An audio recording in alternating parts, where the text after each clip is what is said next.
Last year I walked from the North Cape to the most southern point in Norway. It's about 3,000 kilometers and it took me 100 days.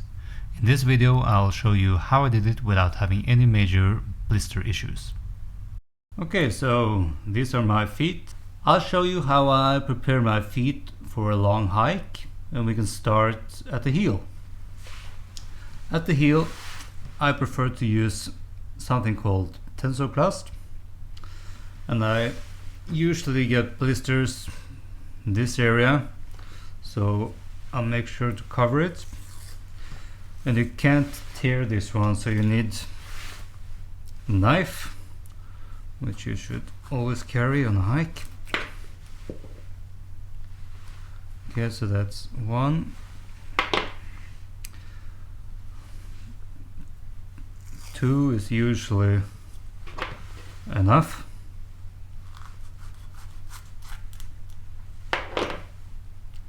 Okay, so that's me covered like this. And you can leave this on for several weeks, no problem.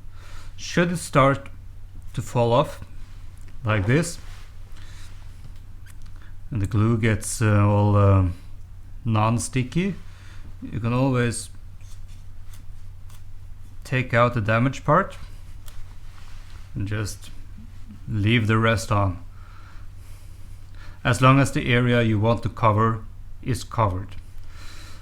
So the advantage of using tensoplast compared to, for example, regular tape or Compede is that it allows your skin to breathe. And by allowing the skin to breathe, you keep it more robust and preventing blisters. Should you get a blister, then Compede are great, especially in combination with some tape. So you take the Compede and then the tape help the Compede stick longer. Okay, so that's the heel. Now to the front. I always make sure that my nails are trimmed so that they don't rub against the shoe, or worse, against each other or against the other toes. And every morning on a hike I take some Vaseline and apply it on all the toes and in between, so helping so if the toes should rub against each other, it's all greasy and you won't get any blisters. Okay, so that's my daily routine on a hike. This usually works very well, and I very rarely get blisters. Should I get any blisters, then treatment depends on where I get the blister.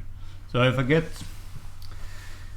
I get a blister on the heel, I either use Compede or some tape or just some more tensoplast, depending on what I have left. It really doesn't matter as long as you cover it up. But getting blisters on the toes, that's a lot worse. So I use this tape called 3M Micropore.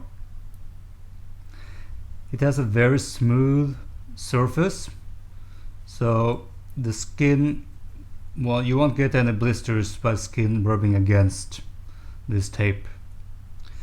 So maybe the worst possible place to get a blister is at the top here. Let's say you have your shoes are too small. So this is what I do. Take it like this.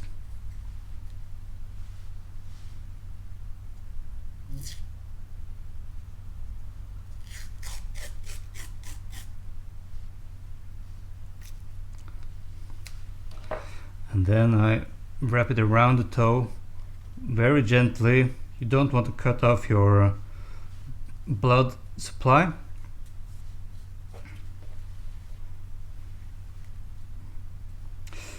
And since it has a very smooth surface, the toes rubbing against it, which by the way will all be greased up, you won't get any blisters. and this will stay on, well, for 1 day. So you need to change this every day or until the blisters just healed enough. Okay, so other things that I do to prevent getting blisters is wearing shoes that actually fit. I have quite wide feet, so I make sure to use shoes that have a wide shoe box. I've also tested a lot of socks, and these are my favorite socks. It's from Darn Tough. I'm not sponsored by Darn Tough, so this is just my experience. They are very fine masked in the front to help prevent getting blisters on your toes, and also fine masked on the heel, and almost works like a cushion. I also wear these custom soles, which are specially designed for my feet, and they prevent my feet from widening. So what happens when I hike, or what happens with everyone, is that the extra pressure from the backpack, it pushes your foot downwards, so your arch becomes lower. Thus, your feet are becoming wider and longer until your shoes no longer fit, and you start getting problems with blisters and pain in your feet. So these custom-made shoes are a great investment for me. Unfortunately, they are made from a very sticky surface, so if I just use my socks directly on them, my sock will actually stick to the sole and my feet will move inside the socks and then causing blisters. So what I do is wear the regular sole from the shoe on top, which is a lot smoother. So then these socks will rub against the sole and not against my feet, and I won't have a problem with blisters. So so that's my whole setup. I'm not saying that this is the answer to everything, but it works great for me, and hopefully it works great for you too. I want to make it clear that I don't have all the answers when it comes to preventing blisters. So this video has simply shown what has worked for me based on my experience. So if you have any tips or tricks that I haven't shown in the video, please leave a comment. I would love to hear them, and that comment may really help someone else on their journey. So thanks for watching.